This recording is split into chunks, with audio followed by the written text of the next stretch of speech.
Hi, it's Father Bill, friend of Dr. Bob's here in Austin. Welcome back. We're up to steps 6 and 7 in our studies of what is it that the pioneers can teach us about the 12 steps and maybe keep them simpler in the spirit of Dr. Bob and get through them more quickly so that we can experience the change that really underlies the whole purpose of the spiritual journey. If you look at the big book, Alcoholics Anonymous, there's really only 2 paragraphs devoted to steps 6 and 7. Shortest shift, any step is given amongst the 12.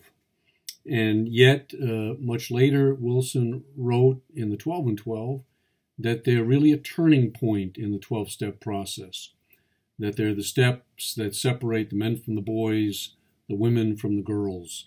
There might be some mystery as to why they weren't gone into more. I think the history can teach us some of that, because Wilson was later asked, where did he put the 4 absolutes in his 12 steps? And in a moment of candor, he said to someone, I put the absolutes into steps 6 and 7. And when he wrote the big book, he was very sensitive that he didn't want the 4 absolutes associated with the new program of Alcoholics Anonymous. And perhaps that's one of the reasons that he skirted through them rather quickly there. The 4 absolutes were the heart and soul of the Oxford group. They were taken from a man by the name of Robert Speer. He was a Presbyterian missionary and wrote this book, The Principles of Jesus Applied to Some Questions of Today.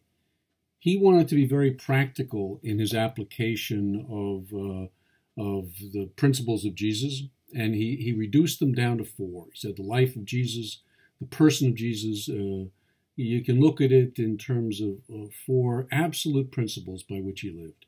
He was honest, he was pure, he was unselfish, he was loving. And Speer goes on to say those are the standards he set. He didn't leave us with a whole bunch of laws. Must do this, must do that, stay away from this, stay away from that.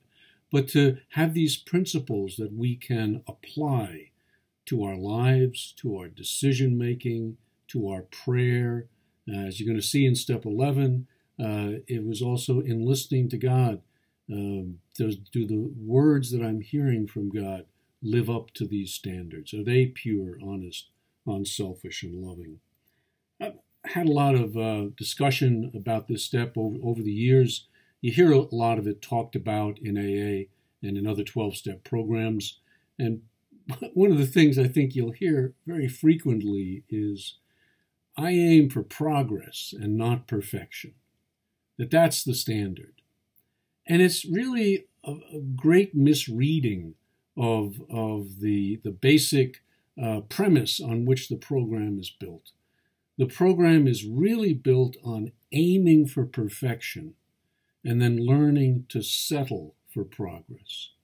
I wouldn't do real well if my aim was make a little progress with my drinking, make a little progress with my eating, make a little progress with my stealing or my sexual acting out, or whatever it might be, whatever 12-step program you might be in.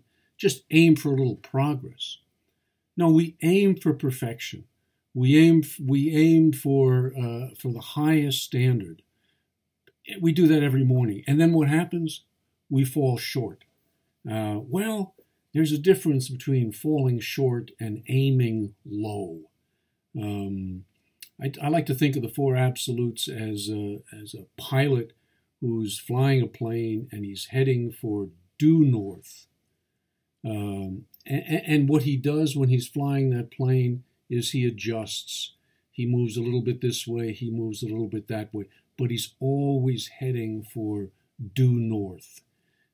You'll never find a pilot that says, well, I'm sort of heading for north, kind of north, No, it's due north.